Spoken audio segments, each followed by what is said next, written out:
Bonjour, bienvenue dans la série sur l'électrodynamique classique. Nous allons voir maintenant le cas d'une petite charge ponctuelle, petit q, placée près d'une sphère conductrice, isolée et portant une charge grand Q. Donc avec la méthode des images électrostatiques. Alors, dans les vidéos précédentes, lors de l'examen du système composé d'une charge ponctuelle petit q placée au voisinage d'une sphère reliée au sol, nous avons constaté l'apparition d'une charge induite sur la sphère. Cette charge avait pour valeur Q' égale moins A, le rayon de la sphère, Q sur Y, la distance au centre de la charge petit q, et était répartie sur la sphère de manière à être en équilibre sous l'action des forces en présence.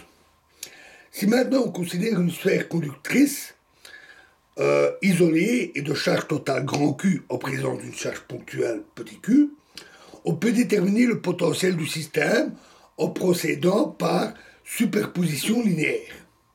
D'un point de vue opératoire, on peut en effet partir de la sphère conductrice reliée au sol avec la charge Q' répartie sur sa surface, puis couper le fil de terre pour lui ajouter la charge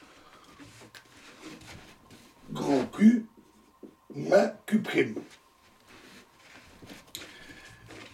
La sphère portera alors une charge totale égale à grand Q. Pour trouver le potentiel, il suffit de remarquer que les forces électrostatiques générées par la charge ponctuelle petit q étant déjà compensées par la charge Q', la charge ajoutée grand Q moins Q' est identique à celui que créerait une charge ponctuelle de même valeur placée à l'origine, du moins pour le potentiel pour les points extérieurs à la sphère. Le potentiel est donc la superposition de celui qu'on a vu et du potentiel d'une charge ponctuelle grand Q moins Q' placée à l'origine, c'est-à-dire phi de x est égal à 1 sur 4 pi epsilon 0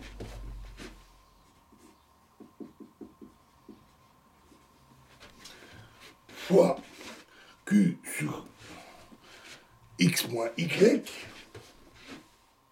petit q sur x moins y, moins aq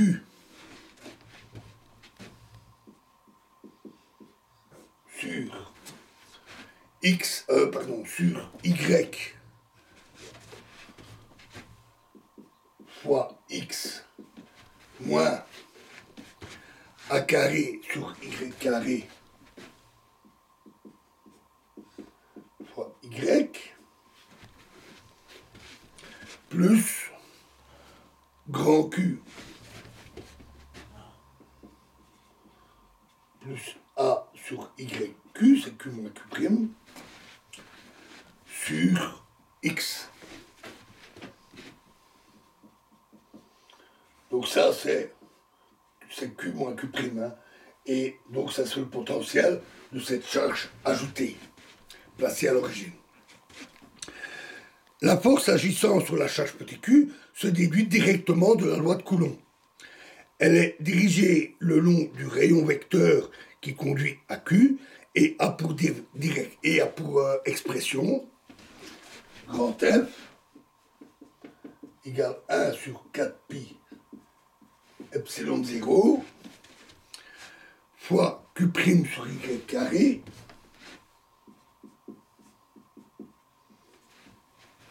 fois grand Q moins petit q a carré fois 2y carré moins a carré sur y fois y carré y carré moins a carré au carré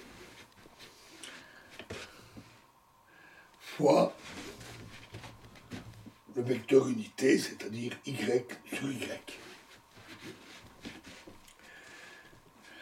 Si y est très grand par rapport à a, donc très loin de la sphère, on retrouve la forme habituelle de la loi de Coulomb pour deux petits corps chargés. Si la charge petit q est proche de la sphère, la force se modifie en raison de la distribution de charge induite sur la surface de la sphère. Alors, le graphique suivant montre le graphe de cette force normalisée. Donc, on va tracer comme ceci. Ici, on va donc écrire une forme normalisée de la force 4pi epsilon 0 f y carré sur q carré allant de 0 moins 5 à 5 en fonction de la distance y sur a. Ici 1, ça c'est la surface de la sphère. Alors pour différentes valeurs de grand Q, on a une forme comme ceci pour grand Q sur petit q égale moins 1. Là, la valeur 0.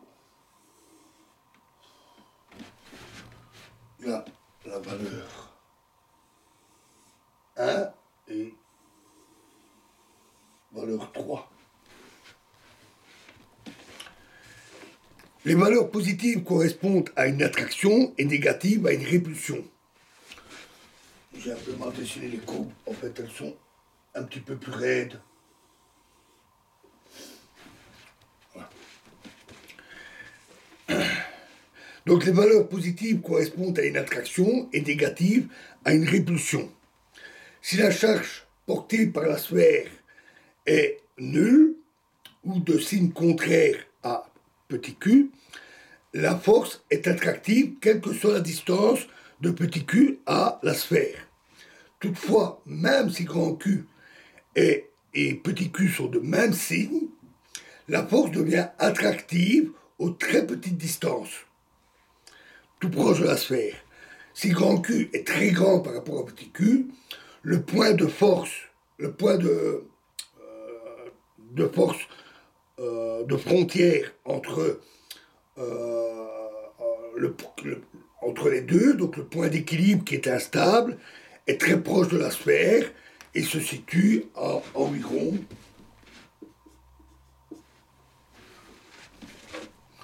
A fois plus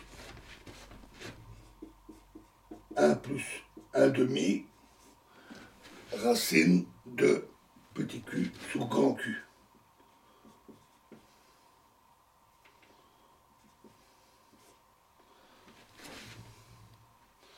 Avec ici en Q très grand par rapport à petit q. Notez que la force atteint sa valeur asymptotique dès que l'éloignement de la charge excède quelques rayons le rayon de la sphère. Notez aussi que cette force ne devient pas constante. N'oublions pas que nous avons normalisé ici. Il y a le y carré, donc c'est une force qui diminue avec le carré de la distance.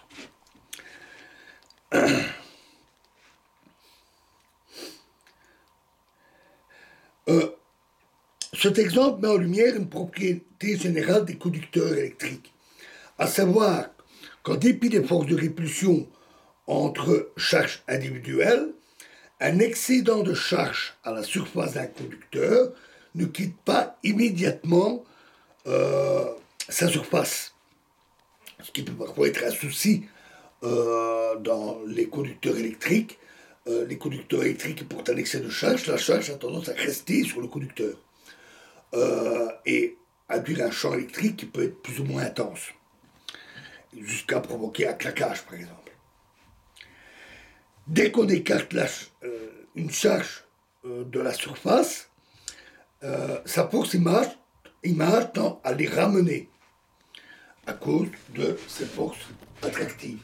Bien sûr, si l'énergie est suffisante, on peut déplacer la charge jusqu'à l'infini. Le travail de sortie d'un métal correspond essentiellement au travail accompli contre la force attractive de l'image.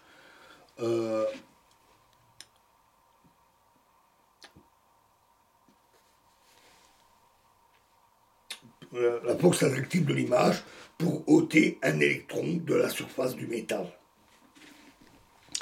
Voilà, alors dans la prochaine vidéo, nous verrons le cas d'une charge ponctuelle au voisinage d'une sphère conductrice maintenue à un potentiel fixe. Je vous remercie.